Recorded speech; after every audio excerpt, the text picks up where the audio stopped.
Hey everybody, Jangro here. In this video, I'm going to show you my vanilla sorting system, the one that I always build, how it all works, the type of sorting that I use, and some new stuff for Minecraft 1.21.4, which is all right back here in this room with this really cool sorting system with a pulse extender on it, which is auto flushing. If you're like me and can't live in vanilla without item sorting and inventory management, this video is for you. Stick around. Please give me a few seconds to thank our sponsor, Apex Hosting. Do you struggle with backups, port forwarding, and constant troubleshooting on a self-hosted server? Why not spend that time playing instead? Apex Hosting makes it easy. Setting up a server like my vanilla paper server here with plugins just takes a few minutes. And their 24/7 support is always there to help if anything comes up. It's the fastest, easiest way to get your server ready for you and your friends. If you do check them out, please use my link, jankro.com/apex. That helps support the channel. Thanks for your support. All right, and here's our base on our 1.21.4 server. Just about every holiday season, my family, we put together a server, play vanilla, get us back to our roots from playing modded Minecraft all the time. 1.21.4 brings this copper bulb, which is a really cool redstone block. It toggles on and off and produces a redstone signal when it is on, which offers some pretty cool new redstone mechanics. And that's what I want to talk about today, which is to show you one of our hobbit holes here is a warehouse. And I wanted to kind of go through how I do item sorting on my vanilla servers. Item sorting and inventory management is a major reason why I play modded Minecraft. So whenever I play vanilla, I always set up a vanilla redstone item sorting system. And this is our warehouse right here. I do a combination of single item sorting, which is what you see on the left side here. This is standard item filtering, just to show you what's going on back here. If you've ever done any item sorting in Minecraft, you've probably seen this. Here's our input chest, which is on the other side of this wall. This hopper chain is the input transport and carries the items to wherever they will fit. This right here, this hopper has some filters on here. You can search YouTube for item sorting in Minecraft, and this is the sorting system you will find. Each one of these slices is an individual sorter.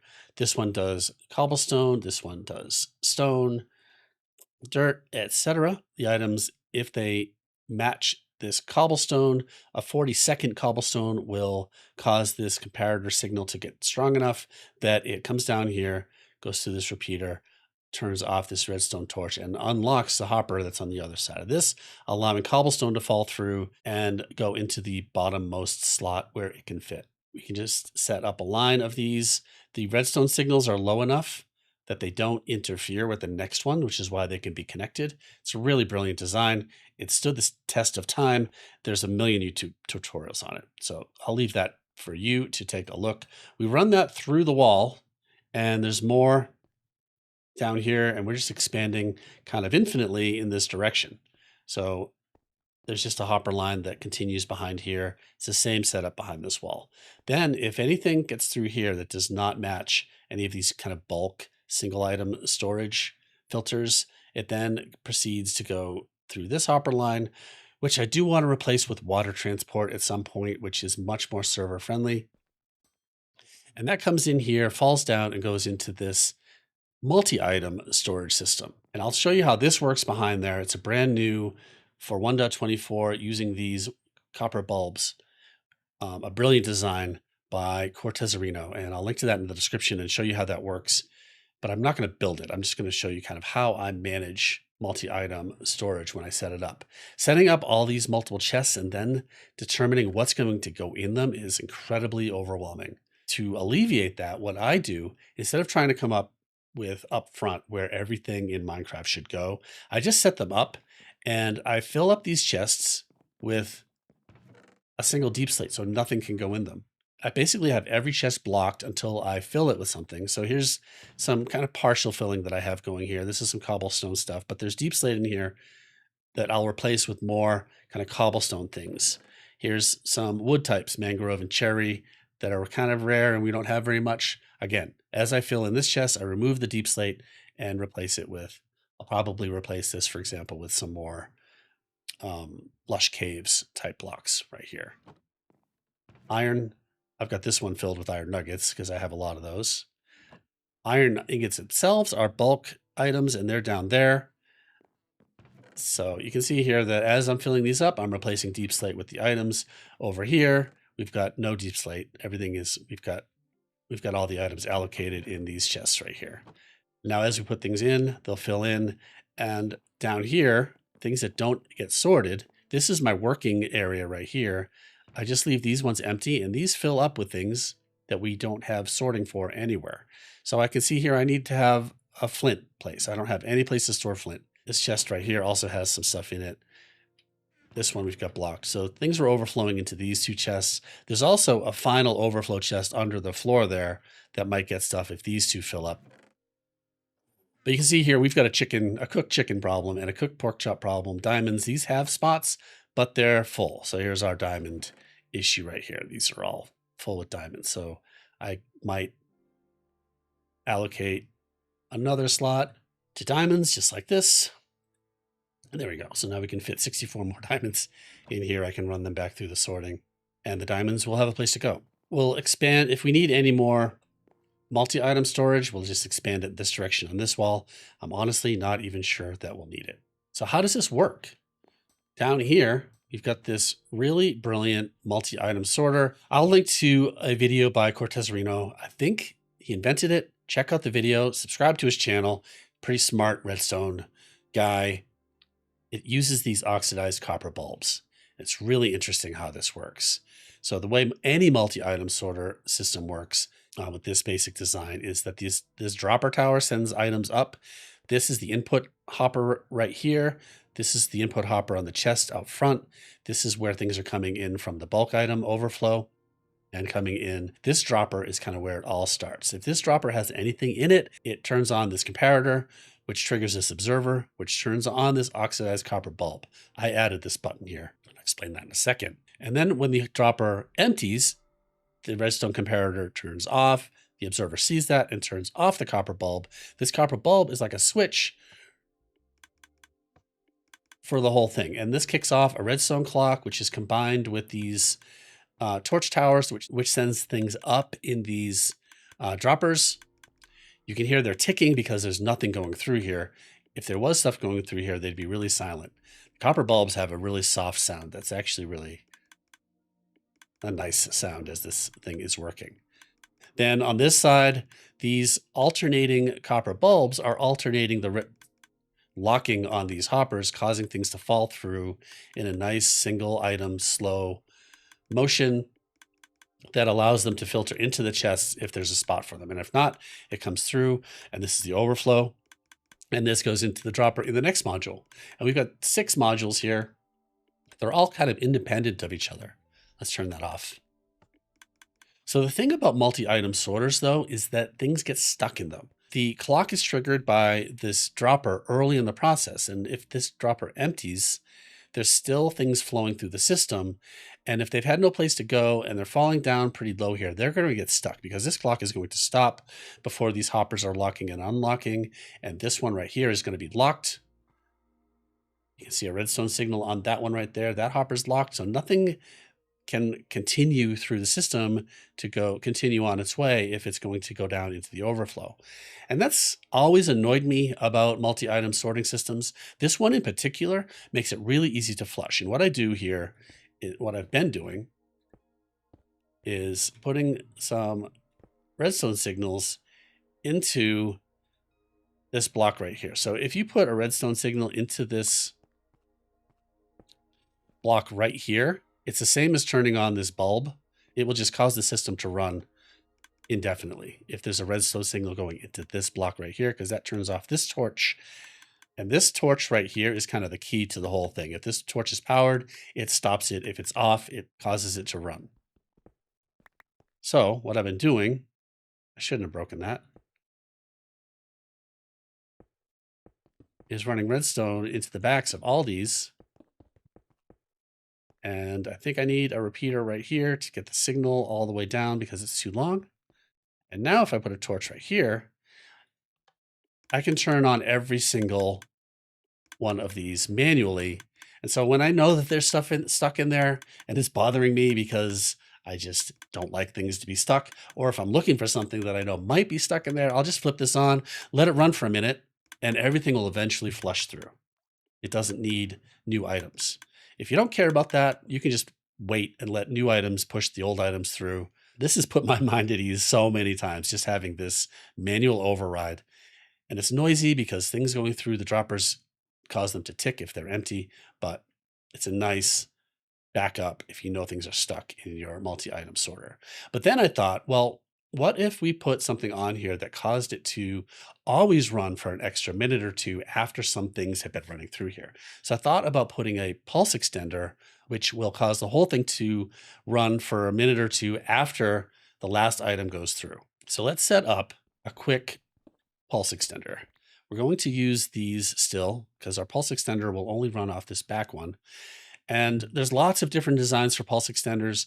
So over here, I have an example of a pulse extender just so you can kind of see the concept. This is a really simple pulse extender that detects a redstone pulse and will extend it for a certain number of seconds, depending on how many of these comparators we have here. So if I pulse this, that signal came and went and is gone, but it is still on over on that end. And as these comparators cycle down, so that stayed on for, 5 seconds or whatever. And we could add more comparators and get a longer signal from a single pulse. But we need like a minute or two for all the items to go through a longer chain of item sorters. So I'm going to set up a hopper-based pulse extender right over here. To do that, we need the input here to go out a repeater to trigger this redstone to cause a pulse extender to operate. And let's set up a really quick hopper-based pulse extender. Let's see how quickly I can build this. So we need a comparator going this way, hopper, comparator going this way, block, redstone on top of here. We need a sticky piston right here and a regular piston right here. Let's see, temporary block right here. Hopper facing in that direction, hopper facing in this direction, and a redstone block right here. And I think that is it. The extended signal is coming out right here. So if we power this right here with a button, we can see that we need some things in the hopper here. So to make this an extended signal, the way this works is that you put stuff in here. As the move into the other hopper, this comparator stays lit, which causes this to be extended. When this hopper empties, it then filters back this way. This hopper then empties into this one. Meanwhile, this signal is on because this comparator is full until this hopper completely empties. So that as that empties, that signal will turn off and it resets back to where it was. And I kick it off again with this button.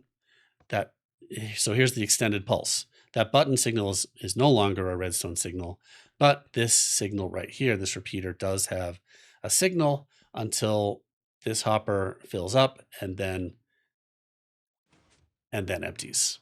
So now we just need to kind of intercept this right here and have it come from over here. So if I remove this torch and I put it, again, you can see this torch is what makes this whole thing work.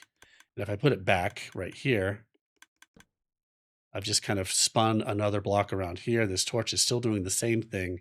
It's no longer affected by that signal coming from this. It's going through the pulse extender. So now if I let's get rid of this button. And if we run redstone around the corner here,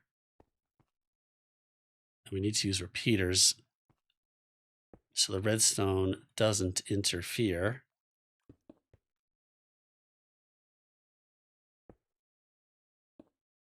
Now, this extended signal is powering our item sorter. So if I put something in here, well, let's just turn it on like this, like we have been. And now it's off, but like everything went through here and emptied, but it's still running because our pulse extender is keeping it running. And this is going to run long enough to keep everything going. Now, if I can, let's take the signal from here and kick it off again. So items in and items emptied. So this is no longer on, but the pulse is still extended and it is powering all of these other items here. Our redstone signal is a little bit short, so we'll put another one right here. There we go. And now everything is getting triggered as long as this pulse extender's on. Pretty cool. So now the system is self-flushing. It's noisy, so it's going to be noisy whenever anybody puts something in here.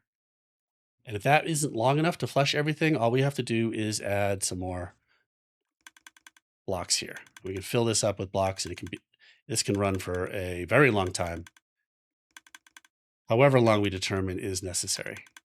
Let's do a real item test just to watch this thing work.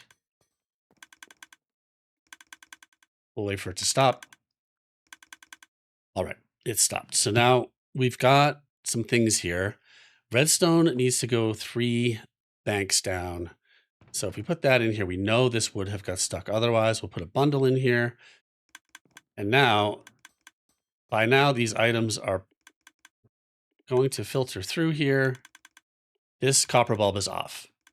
And at this point, it would have stopped. However, the redstone would not have made it all the way down, and the bundle certainly would not have made it down into the overflow. So let's just go make sure our bundle makes it to the end.